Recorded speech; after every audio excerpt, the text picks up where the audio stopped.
বন্ধুসকল, আপোনাৰ হাতত থকা মোবাইলৰ জৰিয়তে কেনেকৈ চৰকাৰী লেট্ৰিনৰ অনলাইন আবেদন কৰিব, সম্পূৰ্ণ প্ৰচেছ এই ভিডিঅ'টোত চাওক। বন্ধুসকল, প্ৰথমতে আপোনাৰ মোবাইলৰ ব্ৰাউজাৰ অ'পেন কৰিব। গুগলত SBM টাইপ কৰিব, চাৰ্চ কৰিব। প্ৰথম লিংকটোত ক্লিক কৰিব, স্বচ্ছ ভাৰত মিছন গ্ৰামীণ। ওপৰৰ থ্ৰী ডটত ক্লিক কৰিব, চিটিজেন কৰ্ণাৰত ক্লিক কৰিব, এপ্লিকেশ্যন ফৰ্ম ফৰ IHHL ইয়াতে ক্লিক কৰিব।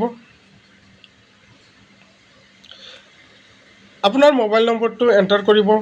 আপোনাৰ মোবাইল নম্বৰটো ৰেজিষ্টাৰ কৰাৰ কাৰণে ইয়াত মোবাইল নম্বৰটো এণ্টাৰ কৰিব।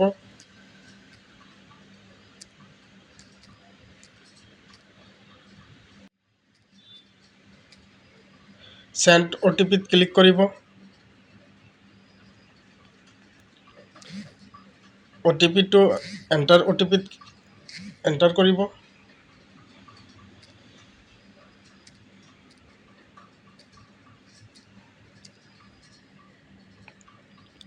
তাৰপিছত আপুনি কেপচা এণ্টাৰ কৰিব।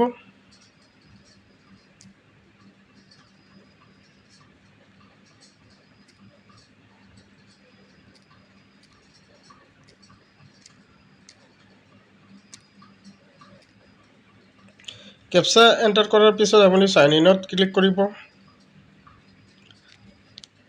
আপোনাৰ লগইন হৈ গ'ল। এতিয়া আপুনি ওপৰত লেফ্ট ছাইডৰ ওপৰত থ্ৰী ডটত ক্লিক কৰিব।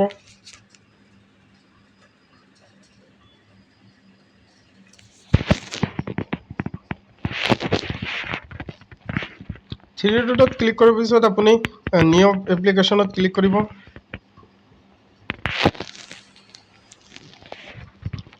এইটো ইণ্টাৰফেচ আহিব। এলিজিবিলিটি ক্ৰাইটেৰিয়া অফ বেনিফিচিয়াৰিজ এইখিনি আপুনি পঢ়ি চাব। IHHL এপ্লিকেশ্যন ফৰ্মখন আপুনি ফিল আপ কৰিব লাগিব।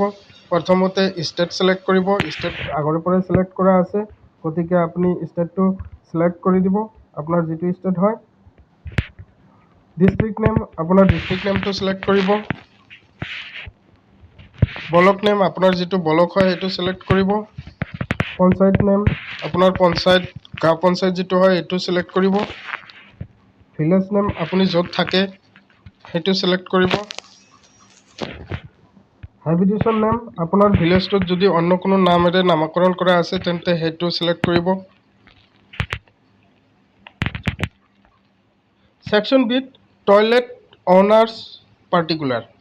Name of the applicant as per Aadhaar card. আধাৰ কাৰ্ডত আপোনাৰ নামটো যি ধৰণে আছে চেম নেমটো বহাই যাব। সব কেপিটেল বহাব।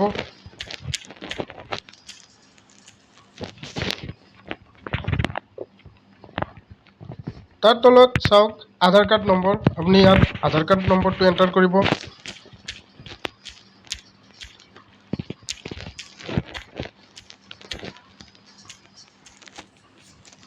আধাৰ কাৰ্ড নম্বৰ এণ্টাৰ কৰাৰ পিছত আপুনি চেক বক্সত ক্লিক কৰিব। ভেৰিফাই আধাৰ নম্বৰত ক্লিক কৰিব। আপোনাৰ আধাৰ নম্বৰটো ভেৰিফাইড হৈ গ'ল। এতিয়া আপুনি আপোনাৰ দেউতাৰ নাম এণ্টাৰ কৰিব। ফাদাৰ্ছ হাজবেণ্ড নেম, ইয়াতে আপোনাৰ দেউতাৰ নাম এণ্টাৰ কৰিব। আৰু যাৰ দেউতা নাই, হাজবেণ্ড যদি আছে হাজবেণ্ডৰ নাম এণ্টাৰ কৰিব।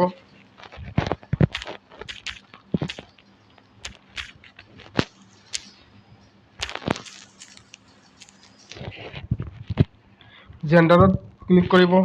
জেণ্ডাৰটো আপোনাৰ মেল হ'লে মেল, ফিমেল হ'লে ফিমেল। কেটেগৰী, ইয়াতে আপুনি কেটেগৰী ছিলেক্ট কৰিব লাগিব। আপোনাৰ ৰেচন কাৰ্ডটো কোনটো কেটেগৰী হয়, APL হয় নে BPL হয়।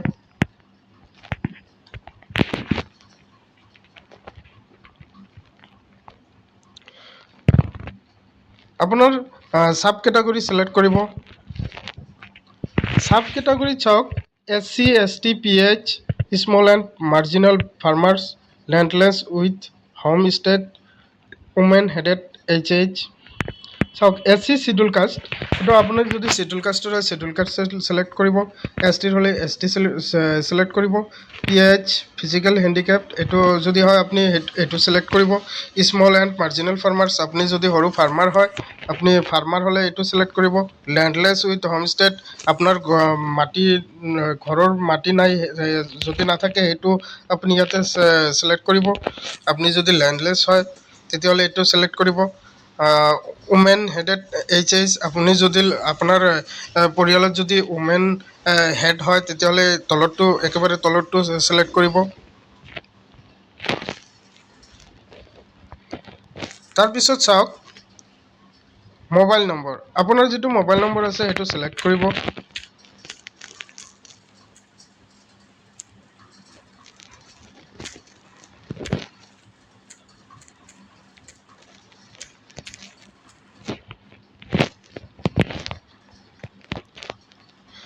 তাৰপিছত চাওক ইমেইল ID, ইমেইল IDটো আপুনি বহাই দিব, আপোনাৰ যিটো ইমেইল ID আছে সেইটো বহাই দিব, আৰু যদি নাথাকে তেন্তে আপুনি ইমেইল ID এটা বনাই ল'ব।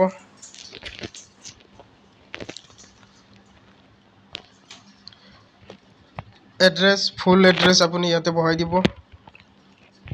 আপুনি ফুল এড্ৰেছটো এণ্টাৰ কৰি দিয়াৰ পিছত তলত চাওক section C bank account details, bank account details আপোনাৰ বেংকত যিটো একাউণ্ট আছে সেইটো একাউণ্ট আপুনি ইয়াতে IFC কোডটো এণ্টাৰ কৰিব, যিটো বেংকত আপোনাৰ একাউণ্টখন আছে সেইটো বেংকৰ IFC কোডটো এণ্টাৰ কৰিব।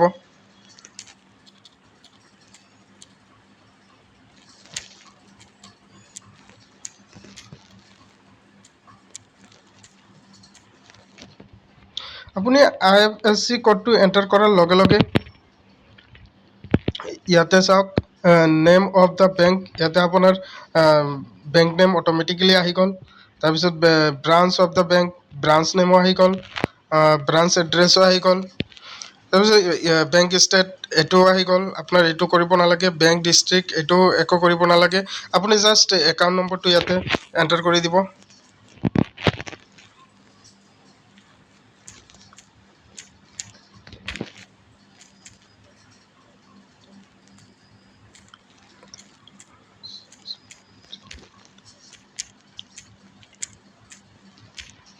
ইয়াতে কনফাৰ্ম একাউণ্ট নাম্বাৰ, সেই একাউণ্ট নম্বৰটো ইয়াতে কনফাৰ্ম কৰাৰ কাৰণে এণ্টাৰ কৰিব।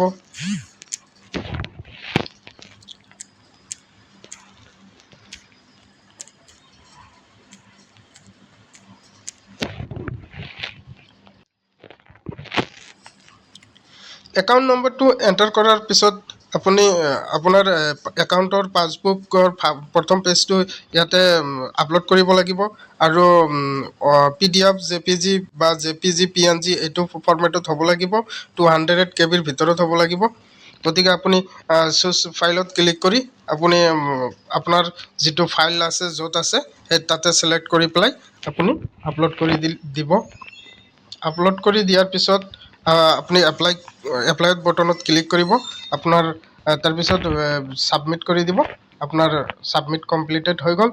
ইয়াৰ পিছত আপুনি আকৌ বেক হৈ আহিব। ফুল এণ্ড ফাইনেল ছাবমিশ্যন হোৱাৰ পিছত আপুনি এটা মোবাইলত ৰেফাৰেঞ্চ নাম্বাৰ পাব, আৰু সেই ৰেফাৰেঞ্চ নাম্বাৰৰ যোগেদি আপুনি ভৱিষ্যতে আপোনাৰ এপ্লিকেশ্যন ষ্টেটাছটো নিজে চেক কৰিব পাৰিব। চেক কৰাৰ ছিষ্টেম আছে, আপুনি ইয়াতে ক্লিক কৰিব, বেক হৈ আহি ইয়াতে আপুনি থ্ৰী ডটত ক্লিক কৰিব, ভিউ এপ্লিকেশ্যনত ক্লিক কৰিব, ভিউ এপ্লিকেশ্যনত আহি এনেকৈ আপোনাৰ এপ্লিকেশ্যন ষ্টেটাছ আহিব, আপুনি ইয়াতে ট্ৰেক ষ্টেটাছত ক্লিক কৰি আপুনি ষ্টেটাছ চেক কৰিব পাৰিব। ধন্যবাদ।